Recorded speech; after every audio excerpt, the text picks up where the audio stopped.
Welcome to smart prep with प्रिया।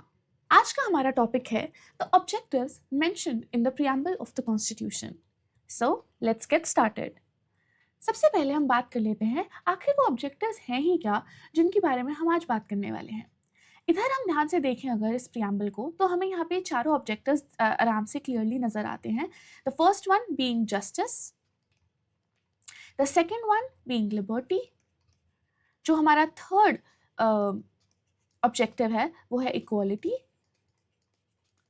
और lastly हम देख सकते हैं यहाँ पे मेंशन्ड है हमारा लास्ट ऑब्जेक्टिव जो कि है फ्रेटर्निटी। ऑब्जेक्टिव आखिर होता क्या है, लेकिन ऑब्जेक्टिव मतलब है कि हमारा जो इंडियन कॉन्स्टिट्यूशन है वो क्या एम कर रहा है, क्या चाहता है वो कि हमें मिले। वो चाहता है कि हमें जस्टिस मिले, लिबर्टी मिले, इक्वालिटी मिले और फ्रेटर्निटी मिले। तो आखिर इन सब का मतलब होता क्या है, लेकिन किस किस टाइप की हमारे प्रीएम्बल में मेंशन्ड है, ये हमें कहाँ से इम्प्लीमेंट कर सकते हैं हम, अगर हमारे साथ इसके खिलाफ हमें अगर जस्टिस नहीं मिलता, अगर हमें लिबर्टी नहीं मिलती तो हम ये किससे इम्प्लीमेंट करा सकते हैं, और ये हमें कहाँ से इंस्पिरेशन आई कि हम अपने प्रीएम्बल में जस्टिस मेंशन करें, हम लिबर्टी मेंशन करें, इक्वालिटी मेंशन करें और फ्रेटर्निटी मेंशन करें। So let's start with justice first. सबसे पहले बात करते हैं कि आखिर जस्टिस होता क्या है। जो जस्टिस है, जस्टिस का मतलब होता है कि जो भी पर्सन है वो जो उसका हकदार है, जो वो डिजर्व करता है, जो भी पर्सन वो डिजर्व करता है वो उसे क्या मिले, वो उसे मिले, उसे दिया जाए। ठीक है, so to give each and every person what they deserve. Deserve का मतलब है जो उसका हक में आता है वो उसे मिले, राइट, विदाउट एनी आर्बिटरीनेस। लेकिन ये आर्बिटरीनेस क्या होता है? जी, आर्बिटरीनेस का मतलब है कि कोई भी आप किसी चीज़ को अपनी मर्जी से नहीं कर रहे हैं। ठीक है, अपनी पर्सनल विम पे आपको वो बंदा अच्छा लगता है तो आपने उसे ज़्यादा कुछ दे दिया, लेकिन अगर वो आपको नहीं पसंद तो आप उसे उसे कम दे रहे हैं। वो उसके जो वो असली में डिजर्व करता है आपको वो देना है, दैट इज कॉल्ड जस्टिस। अब बात करते हैं कि कौन कौन से टाइप ऑफ जस्टिस हमारे प्रीएम्बल में मेंशन है। तो हमारे प्रीएम्बल में मेंशन है सोशल जस्टिस, इकोनॉमिक जस्टिस और पॉलिटिकल जस्टिस।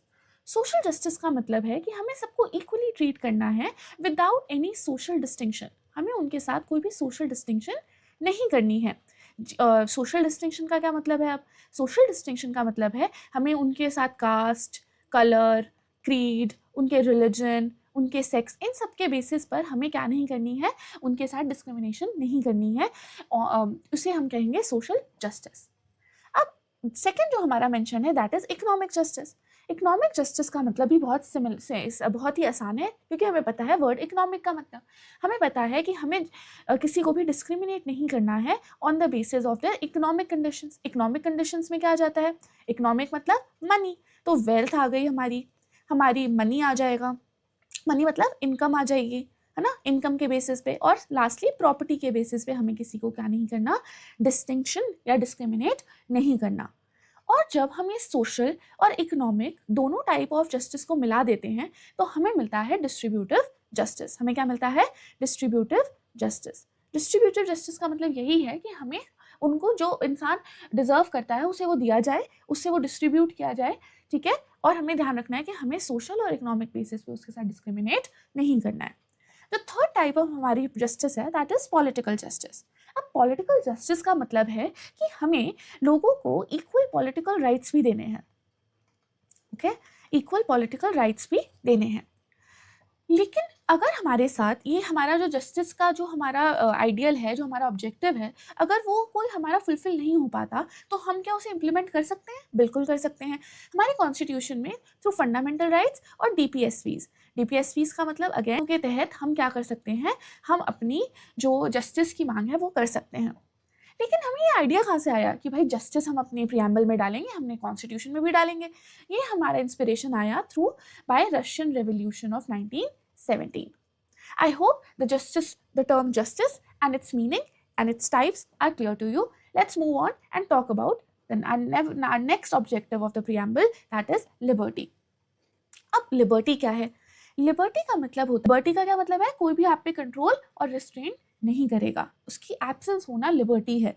ठीक है, साथ ही साथ आपके पास अपॉर्चुनिटी भी होनी चाहिए to grow, opportunity to develop your personality, grow, आपकी पर्सनालिटी बढ़ने की भी अपॉर्चुनिटी साथ में होना इज लिबर्टी। लिबर्टी का मतलब सिर्फ और सिर्फ कंट्रोल को हटाना नहीं होता। अगर आपका कंट्रोल हट भी जाए और आपके पास कोई अपॉर्चुनिटी नहीं है, कोई स्पेस नहीं है ग्रो करने का, अपने आप को बेहतर बनाने का, तो उस लिबर्टी का कोई मतलब नहीं है। इसीलिए लिबर्टी के साथ कंट्रोल का ना होना और अपॉर्चुनिटी का मिलना साथ साथ चलते हैं, दे गो हैंड इन हैंड। अब बात करते हैं कि कैसी कौन कौन सी टाइप ऑफ लिबर्टी हमें प्रियम्बल और कॉन्स्टिट्यूशन के थ्रू मिली है। तो पहला आ जाता है लिबर्टी ऑफ थॉट। थॉट मतलब हमारी थिंकिंग, हमारी सोच, हम क्या सोचते हैं उसकी लिबर्टी है हमें। एक्सप्रेशन, एक्सप्रेशन मतलब हम क्या एक्सप्रेस कैसे भी कर सकते हैं। हम एक्सप्रेस, हम बोल के एक्सप्रेस कर सकते हैं, स्पीक, हम लिख के कर सकते हैं, राइट राइट, हम गाकर कर सकते हैं, हम डांस करके कर सकते हैं, हम साइलेंट होके भी एक्सप्रेस करते हैं। तो हम हमारे किसी भी टाइप की एक्सप्रेशन की भी लिबर्टी है।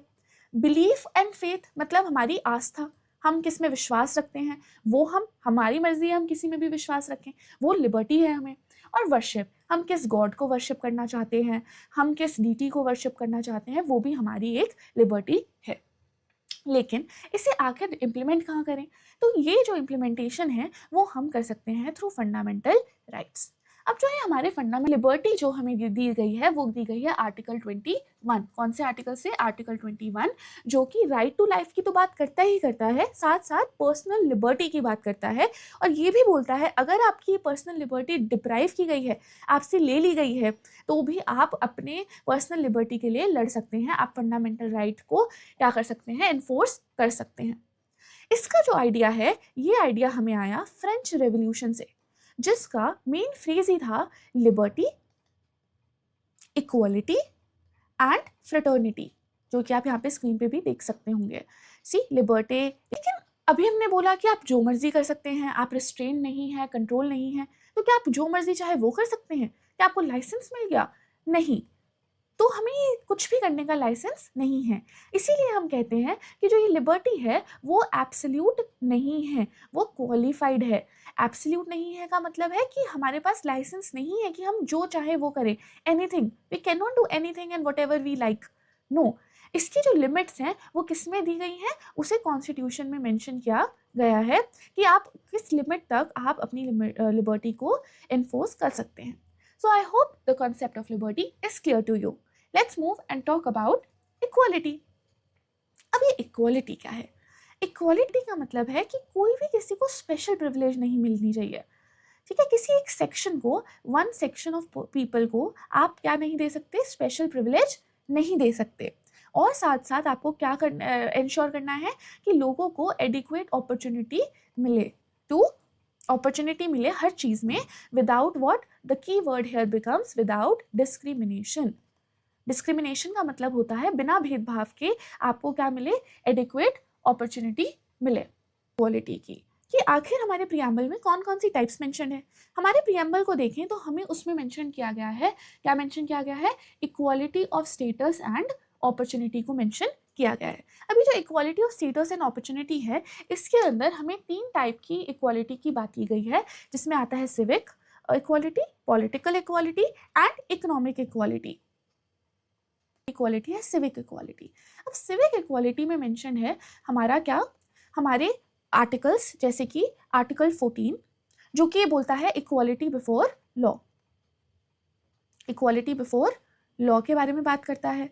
आर्टिकल 15, अगला आर्टिकल है आर्टिकल 15। आर्टिकल 15 कहता है कि हमें किसी को भी डिस्क्रिमिनेट नहीं करना, प्रोहिबिट करता है वो discrimination on the grounds of religion, race, caste, sex और प्लेस ऑफ बर्थ। इन सब पे क्या करता है? डिस्क्रिमिनेशन को प्रोहिबिट करता है। ठीक है, नेक्स्ट हमारा जो आर्टिकल है वो है आर्टिकल 16। आर्टिकल 16 क्या कहता है? आर्टिकल 16 हमें इक्वालिटी ऑफ अपॉर्चुनिटी देता है in the case of employability. Article 17 हमारा क्या करता है? अनटचेबिलिटी को एबॉलिश करता है, अनटचेबिलिटी को एबॉलिश करता है। And lastly we have article 18 जो कि टाइटल्स को बैन करता है। सो ये सारे जो सिविक इक्वालिटी प्रोवाइड करते हैं। जो सेकंड हमारा टाइप आता है जो इक्वालिटी ऑफ स्टेटस और अपॉर्चुनिटी में है वो है पॉलिटिकल। वो क्या है? पॉलिटिकल। पॉलिटिकल में हमें 2 आर्टिकल इक्वालिटी ग्रांट करते हैं। एक है article and article 326। Article 325 talks about inclusion of electoral roll, right, without any discrimination. And Article 326 talks about election to Lok Sabha and state assemblies. उसके अंदर adult suffrage, इसका मतलब है कि आपके पास वोटिंग का अधिकार होगा if you are 18 or 18 plus without any discrimination. Third जो हमारा टाइप है इक्वालिटी का, that is economic equality. Economic equality DPSP article 39 ensure करता है, जो ये कहता है कि सारे मेन और विमेन इक्वल राइट के इक्वल, उनके पास क्या है, इक्वल राइट है, उनके पास इक्वल अधिकार है. किसके लिए, दो चीज़ों के लिए. पहला तो लाइवलीहुड, उनकी कमाई के लिए, जो वो कमाएंगे उसके ऊपर. और दूसरी चीज़ equal pay for equal work. Equal pay for equal work, इसका मतलब क्या होता है equal pay for equal work का? दैट मीन्स जितना जो एक बंदा अगर एक काम कर रहा है, वाई काम कर रहा है, और दूसरा बंदा भी वाई काम कर रहा है, तो इसको अगर 20 रुपये मिलते हैं तो इसको भी 20 ही मिलने चाहिए. चाहे वो अलग जेंडर का हो, अलग जगह से आया हो, चाहे वो अलग रिलीजन फॉलो करता हो, that does not matter. It means equal pay for equal work. I hope this is clear. And to understand where we got its inspiration, we have already discussed from French Revolution. Let's move and talk about our last but not the least objective of Constitution, that is fraternity. Fraternity का मतलब होता है sense of brotherhood. इसका मतलब क्या होता है, sense of brotherhood. It also brotherhood means भाईचारा. It simply means हम साथ साथ हैं. It means हम साथ साथ है. Okay, and how do we ensure this? हम ये इंश्योर करते हैं थ्रू सिंगल सिटीजनशिप. क्या हम ये भी कर सकते थे कि हर स्टेट के अपने सिटीजनशिप हो और इंडिया की अलग हो, जैसे कि यूएस में है. लेकिन हमने क्या अडॉप्ट करा, हमने कहा कि पूरे इंडिया की एक ही सिटीजनशिप होगी. It does not matter which state you come from. Okay, so that is the concept of single citizenship. So ये इंश्योर करता है.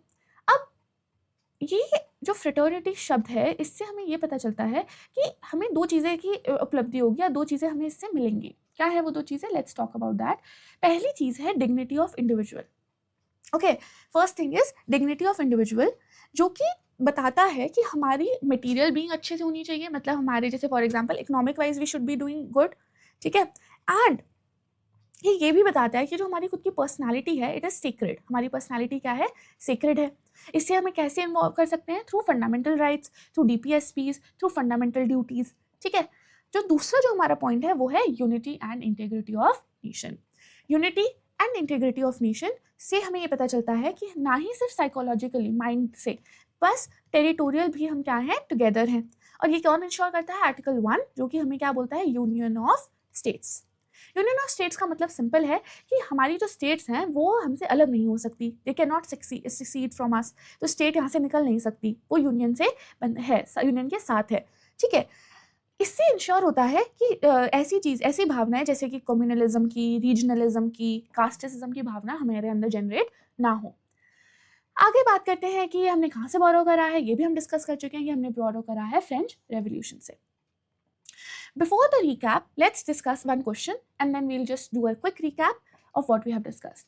So the question is, which of the following objective is not embedded in the preamble? So the options are liberty of thought, economic liberty, liberty of expression and liberty of belief. अगर हम सबसे पहला शब्द देखें, liberty of thought, हमने पढ़ा है कि हम कुछ भी सोच सकते हैं, तो हमारा ये मेंशन है, करेक्ट है. सी ऑप्शन देखें, एक्सप्रेशन, हमने ये समझा था कि हम कुछ भी, हम बोलने के लिए, हम कुछ लिखने के लिए, है ना, इन सब ये एक्सप्रेस कर सकते हैं हम अपने आप को. सो ये भी मेंशन है, correct. Liberty of belief, belief मतलब हमारी आस्था, ये भी हमने डिस्कस करा था. ठीक है, तो हमारे पास ये ऑप्शंस हमने तो डिस्कस करे हैं, मेंशन है. तो क्या नहीं मेंशन है? Economic liberty. So the answer becomes economic liberty. हमारे कॉन्स्टिट्यूशन में, हमारे प्रियम्बल में क्या मेंशन है? इकोनॉमिक इक्वालिटी मेंशन है, ना कि economic liberty. I hope this is clear. Let's move and have a quick recap. First we talked about justice. Justice का मतलब है कि आपका जो हक है वो आप डिजर्व करते हैं, वो आपको मिले, राइट? वो आपको डिजर्व करते हैं, वो आपको मिले, और विदाउट एनी आर्बिटरीनेस. ओके, ये हमें कहाँ से मिलता है? ये हमें मिलता है रशियन रेवोल्यूशन से. लिबर्टी का मतलब था कि हमारे कोई भी हम पे कंट्रोल या रिस्ट्रेंट ना हो, उसका एब्सेंस हो, प्लस हमें ग्रो करने की, हमारी पर्सनालिटी डेवलप करने की भी क्या मिले? अपॉर्चुनिटी मिले. ये हमें कहाँ से मिलता है? ये इक्वालिटी एंड फ्रेटर्निटी हमें मिलते हैं फ्रेंच रेवोल्यूशन से इंस्पायर होके. इक्वालिटी का मतलब है कि without any discrimination, without any privilege हमें सब मिले, राइट? और हमें एडुकेट अपॉर्चुनिटी मिले विदाउट एनी डिस्क्रिमिनेशन। फ्रेटर्निटी का मतलब है ब्रदरहुड, जिसके लिए हमने वर्ड यूज़ करा, हम साथ साथ हैं, राइट? जो कि यूनिटी के बारे में बात करता है, इंटेग्रिटी के बारे में बात करता है और डिग्निटी ऑफ इंडिविजुअल के भी बारे में बात करता है। I hope this is clear and I hope you liked the video. Stay tuned for the next video. We'll talk about is preamble part of the constitution or not. And if you want to watch the video where we have talked about the 5 most important words in the preamble, you will have a link in the description.